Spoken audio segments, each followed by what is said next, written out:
Welcome back to Your Real Estate Voice with Barb Schlinker. She's the host of the program, and this is the weekly radio show that informs and educates you on how to buy or sell real estate with Barb Schlinker, the owner of Your Home Sold Guaranteed Realty. Now, Barb, many home sellers worry that they have to set aside money to pay capital gains taxes when they sell their homes. What are some of the tax issues that home sellers must know before putting their Colorado Springs area home up for sale? Well, I will say, Richard, in my real estate business, very rarely do I have a client that might be facing capital gains taxes on their home. So they changed the laws back in the late 90s. But if you weren't selling a home at that point, you probably didn't pay any attention to it. And the way it used to be, if you sold a home, you would have to take your equity and reinvest it in a more expensive home. Otherwise, you had to pay capital gains on that money. So they completely changed that law back in 1998, which was a good thing. And they basically said if you're not married and when you sell a home that you've lived in 2 of the last 5 years, if you profit 250,000 or less if you're not married, or 500,000 or less if you're not married, that money is tax-free and you don't have to reinvest it in another home. So how you calculate the profit is not necessarily how much you're going to net when you actually sell the home. The way they figure it out is basically you look at what you paid for the home, you add on top of it all the money you put into it, then you take the sales price minus off the cost. And if you netted more than either 250,000 single or 500,000 married, then you may have to pay capital gains. My name is Barb Schlinker. I've been here in the real estate business since the mid 90s, and I'm the broker owner of Your Home Sold Guaranteed Realty. I've helped thousands of sellers sell their homes, and I don't see this come across my desk very often. Now, if it's an investment property, it's a different story. We'll talk about that in a second. But in general, if you've lived in the home 2 of the last 5 years and you have not used the home for business, and you haven't sold another primary residence, then you can pocket that money and do whatever you want with it. You can invest it in something else. You can go to Vegas and party, whatever. But you don't have to reinvest it in another piece of real estate. Now, if it is an investment property, that's a little bit of a different story. So what happens at the closing table is the title company will have you fill out this form and ask those questions. Have you lived in it 2 of the last 5 years? Are you married?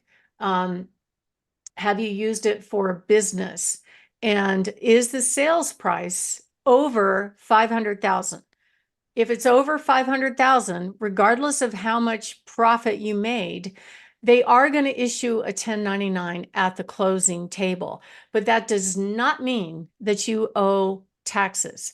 It's just a reporting to the IRS. So the following year, when you sell your home, that is when they would fill out kind of a complicated form. It's a good idea to have a tax professional do this for you. I'm not a tax professional. My husband fired me from doing our own taxes, which is a good thing. And you have to just notify the IRS of the sale, but they do this calculation proving that you did not gain more than 250 or 500,000, whichever is appropriate. So how do you find out whether or not you have to pay more taxes? First of all, absolutely talk to your tax professional. It applies to the year that you sell your home, okay? And there's a whole bunch of exceptions to this capital gain law. One of them is actually military relocation or a job transfer. Both of those qualify for an exception. So let's say you move to Colorado right at the perfect time. Like you get here in 2017, you sell it in 2022, and you make a nice profit, right? Or let's say it's 2017, sell it in 2019. You haven't lived there quite for 2 years. You won't have to pay capital gains if you can substantiate either military relocation, job transfer, moving for medical reasons. I get a lot of people that have to move because over time, as some folks get older, they really have difficulty with the elevation and feel more comfortable in lower elevation. But basically, the way you calculate how you do it is you figure out what you paid for the home. You add on top of that all the improvements that you put in your home.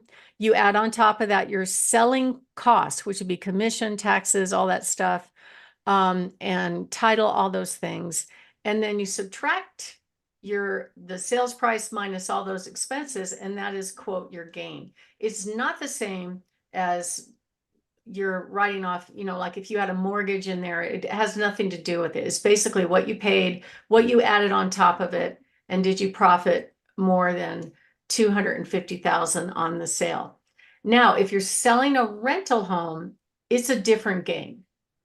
If it's a rental home that you did not live in for 2 of the last 5 years, over the course of owning that home, typically the IRS will force you to write off what they call depreciation. So your basis lowers every year you own that property because it's depreciating. They divide it by 26 years or something like that. But you'll have expenses. You also have to add on top of that what you earn for rent. We've got a rental property right now, and we bought it in 2020. We put a lot of money into rehabbing it because it was kind of an 80s time warp. And then just last year, we put in air conditioning, which meant we also had to add a new electrical panel. So that was pretty expensive. So I don't think we'll have much of a gain just because of all of the improvements that I put into the property over the year, a couple of years when we sell it. And property taxes are a different thing. So property taxes are for like the county taxes. What we're talking about here is IRS taxes on the profit, just so you know that. So if you are selling an investment property, one of the really cool things that you can do is called a 1031 exchange. Now, basically the way that works is when you sell a property that's been an investment property, you have a exchanger participate in the sale. It costs, the closing costs are an extra $750. And this person basically at closing captures all of the profit out of the sale of that rental property. And then you go buy another investment property that's similar. Basically, you have 45 days to identify the property from the time you close, and a total of 6 months to close on it. So you've got kind of a short window to identify your next property, basically. But the profit from the sale gets rolled into the next profit, and you can't touch any of the money that came out of that sale. But it's a way to basically delay any capital gain. And you can do this until you're 110. You could keep rolling it over into the next property, etc. But don't take my word for it. I highly recommend you talk to a tax professional, because with these particular rules, there are a ton of loopholes that you really need to know about. And no, you don't have to, if it's just your primary residence, you really don't have to reinvest it in another home. And so when you are selling a property, you really want to hire an agent that has knowledge and experience in this kind of thing. People don't sell homes very often, and there's a wide range of experience out there. So you really want somebody that has the knowledge and the expertise to give you good guidance, because you don't want to be surprised. At least if you do a 1031 exchange on a rental property, you've got some time, but you want to plan it at least 2 weeks in advance prior to closing, that you do that and get all the systems set up if you are going to do a 1031 exchange. And that's part of what we do. We'll sit down, we'll go over with you what to do, what not to do to get the house ready for sale, give you a really good idea what your home will sell for, how much you'll put in your pocket when it sells. And if we need to calculate what we guess capital gains will be, we can do that in that case. Or give you some references of who can do a 1031 exchange so you delay that taxable income on a rental property. My name is Barb Schlinker. I'm the broker owner of Your Home Sold Guaranteed Realty. And we can also bring you cash offers as well. So give us a call, 719-301-3900, or go to barbhasthebuyers.com. Richard? You want an agent who has the knowledge and experience to help you with solutions to your home sales problem. Regardless of your situation or budget, Barb's team can get you ready. Barb and her team have the cash offer program and the offer of 100% of market value, or Barb will pay you the difference. To find out more, give her a call at 719 301 3900 or go to barbhasthebuyers.com. When we come back, we're going to be talking about the top 5 ways that real estate agents actually prevent sales. Plus, we'll talk about Barb's hot new listings. Stay tuned for that.